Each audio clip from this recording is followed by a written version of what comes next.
Hello, everybody. My name is Benny, and welcome to The Fool's Apprentice. Today, we are doing our one card study with the Empress card. And today, I have Kristen. Hey, how are you doing? All right, how are you? I'm doing okay. A little frantic trying to get here in time. Had a horrible night's sleep. Uh, Oh, me too. yeah, Yeah, so I got maybe 3 or 4 hours, but I made it. I'm here. I have my coffee. I got my tea. I'm good. So introduce yourself to the viewers, introduce your social media, and I also believe that you made an Oracle deck. So Yeah, let yeah. everybody know about all those things. Okay. My name's Kristen Louise, and I do have a YouTube channel. I don't post a lot of videos on it. It's not super active, but it's tarot and spirituality and mental health focused are the main topics in it. And then I also have an Instagram, which is kristen.louise.tarot. And I've been reading tarot off and on probably about 12 years, but Oh, okay.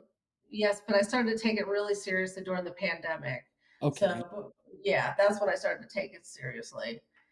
And yeah, in my deck, I created the Star Rune Oracle, was Oh, very the nice. lid, yes, Oh, and .wordpress.com to like see images of it and stuff. okay. So yeah, All right. Very nice. And I'll put all your social media in the description so everybody knows how to find you. So cool. we are here to discuss the Empress card. Which one? I have the Neil Rider-Waite clone. Which one do you have? I have the Dark Forest watercolor, which is from Ah, Etsy. It's plastic. yeah, I don't know if I've seen that one or not. I love it. It's Yeah, so I like rich. the The eye. colors. Can you Yeah. move it a little bit to your left? There you go. Okay. Okay. Yeah. Oh, yeah, I like the way the sky looks on that one. That's really nice. hmm Very nice. Okay, great. So tell me your impressions on the Empress cards, what it means to you, how you read it. Well, I guess I could start with what it used to mean to me when I Oh, I first like that. started. Yeah, like I used to have a real problem, a real beef with the Empress card because what I understood her to be in a very limited way was that she was about motherhood. It was all about her being pregnant and giving birth to a child. And I'm child free, so I couldn't really relate to that Oh, energy. Yeah, and so it just became a joke with my friends that because the Empress would just keep coming up, and so yeah. But after I learned more about her, got better at reading, I realized that she's so yeah. much more than that. I love the fact that she is sort of creation itself. She births forth any creative endeavor. Hmm. She also is someone that holds space. She's compassionate. She is she's the kind of person who throws a party and just warmly welcomes everyone.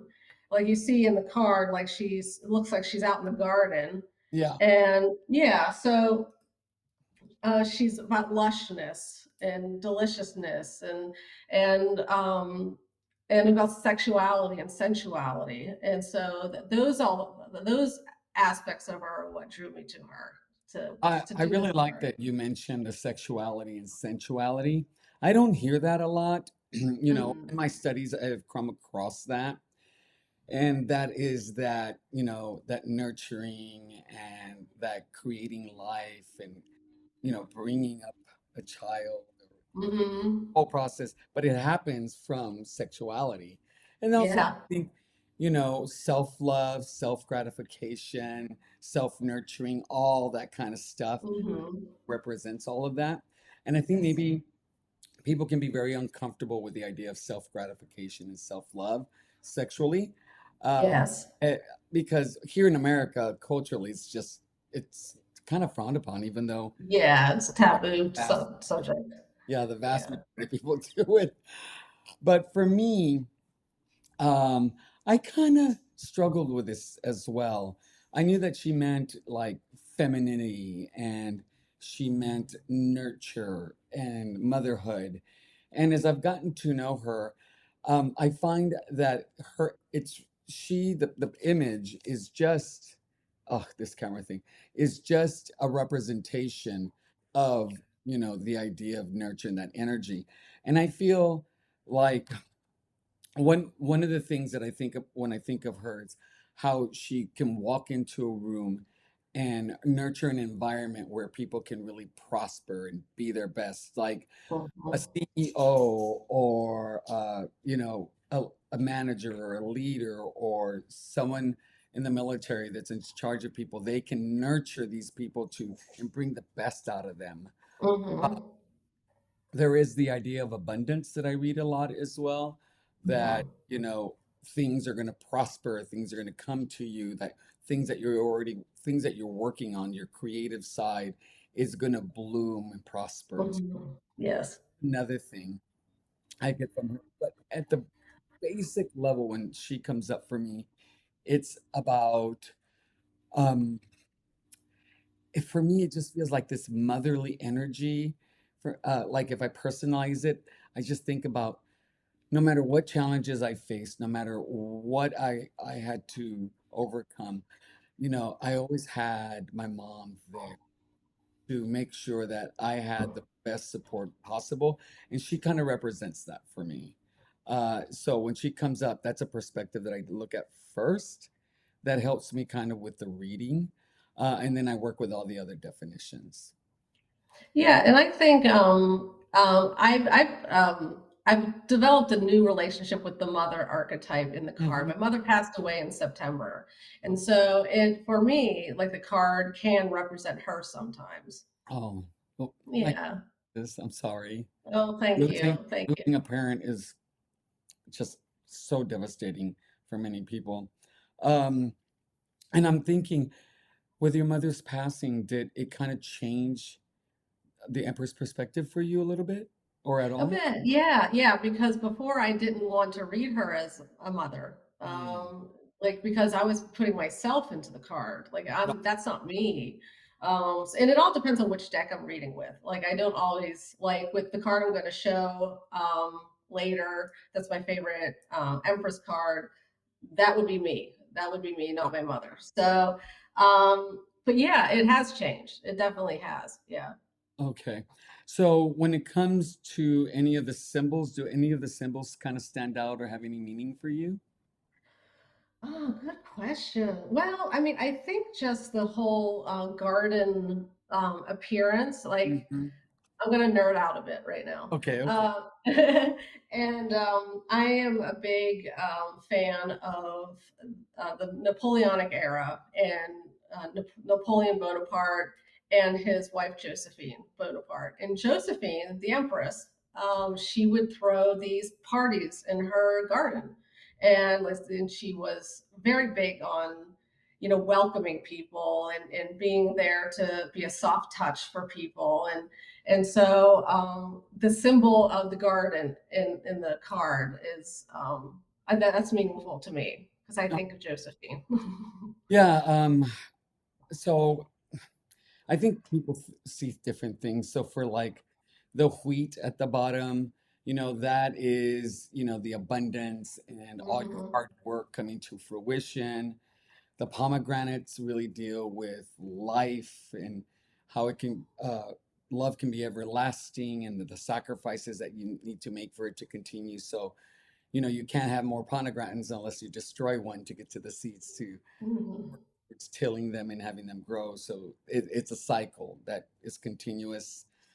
And then the other two is the heart shape, where I think, the idea of this love comes from. Mhm. And because it's a shield, it's like maybe love is your greatest shield against all the things that come up against you. Mhm. That's not my idea. That's somebody else's idea. And I really, really love that idea that love can be your greatest power, you know? Yeah. And then the crown, the stars, the stars are so far away, and I think it probably allows her to have she's able to step back and look at things with a different perspective, so she can continue to foster and grows people's potential or her Mhm. child potential or her colleagues' potential. So. but like I said, this is all still, I'm just barely going to reach 2 years. It's going to be interesting how I see this in a few years from now. But yeah, that's pretty much what I got. Yeah, I love the crown of stars as well. Like to me, she's a very up in the clouds kind of person, whereas her Mm. counterpart, the emperor, is very solid on the ground. And so, like the shadow aspect of the empress can be someone who is flighty. They can be not compassionate. They can be lazy. They can be very indulgent. So just taking all those qualities of the empress and like taking them too far, and part of that is like her essence is like airy, and so yeah, that's just something I want to comment I on. don't know if you watch the Game of Thrones. Are you familiar with the Thrones? Yes, yes. Okay, I even have the deck. I even have the Game of Thrones deck. so the Empress upside down, the shadow part is Cersei, Oh yes, yes, right? definitely. You Oh, know, absolutely. she loves her kids, she loves her family, she's very dedicated, but she will go to any length to get what she wants. Very selfish. Mhm. Will I mean, you can't get any more reverse than Cersei as an emperor. Yes. Yes, that like that her as an empress, like she's clingy and judgy, and so Doesn't have any boundaries, no, no. any ethics or morals that she really lives by other than what suits her and her family only.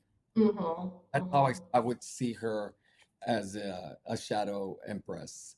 mhm. So tell me about your favorite empress card. Okay, so this is from the She Wolf Tarot. I have this Oh, box right okay. I here, don't have that one. and it's called the Divine Feminine. Okay. Yeah, and so she is sitting cross-legged. She has a lotus flower sort of blooming out of her sacral chakra, and she has there's wings of Isis that are in the Ankh, and then she has what's called a veve, the white paint that's on Oh, her okay. Uh-huh. person. Hmm. It's called a veve, from it's from hoodoo, and it's to call down a specific Loa spirit, and that spirit, I can't remember the name of it off the top of my head, but that spirit is having to do with beauty and sexuality and fertility and things like that. So I just find her so powerful. Like as she's so this is the card that I would see myself into and I would be inspired by. What I like about that card is that she is very open. That Yes. which for me is very inviting. Yes. Uh, Feels like this is someone that you could go to, or maybe like you're very drawn to. So yeah, that's actually a very very nice one. I'm always interested to see what people's favorites are. I had two that I really struggled with. One of them was Tarot from the Cosmic Seed, because it's also she's called also Sacred Feminine, I believe, and it's the uh, Virgen de Guadalupe, the Virgin Mary, the typical Mexican version Hmm. look, and that really takes me to my childhood and my deep connection with her. Mm. But the one that I really love and really makes me feel safe, uh, for a lack of a better idea, is the Lubanco Tarot. Okay. Have you seen this one? I've seen the deck, but I don't remember. I didn't remember the Empress card. That's beautiful. I That's love it. beautiful. Several things why I love it. One is that you got everything there. You got the flowers, you got the pomegranates. I like the fact that she's not pregnant, but she's already had a child. So Hmm. when you see her cultivating this child and nurturing the love that she has, that you could see in her face. I like the innocence of it, the dedication. And then I love that they are people of color. I really, really love that. Being a Mexican American man, I just like seeing myself in some cards. Yeah. I don't know what ethnicity this could be, American Indian, it could be Aztec, it could be Mexican, whatever. But I like that there is diversity. This deck is really good about diversity. And so when she comes out, for me, I have an emotional reaction that feels very nurturing. And it's Mhm. easy for me to tap into this particular card. And just the artwork and the colors are just so amazing. It's beautiful. It's absolutely beautiful. Stunning, stunning. So that is my favorite Empress card. And everything else is there that I would, and I love that the crown is still there, but it's on the child and it's flower. Yeah. So that, and so that I really like. Yeah, nice nod to the original. Yeah, very, very nice. So, thank you so much for coming by and doing this short little card study with me. Oh, well, thank you for having me. This has been lovely. Yeah, I love meeting. Oh my God, it's going to be so exciting to meet 78 different people, get 78 different perspectives. And then what I'm going to be doing is I bought a journal, a black journal, and then I'm going to create a guidebook, a community guidebook, and take tidbits from everybody to create a one specifically from this. And then I'm going to take a picture from each of my favorite cards and put it in there. Oh, So, that's lovely. okay, well, everybody, my name is Benny. Thank you for coming by. I am the Fool's Apprentice, and until next time, have a good day. Bye.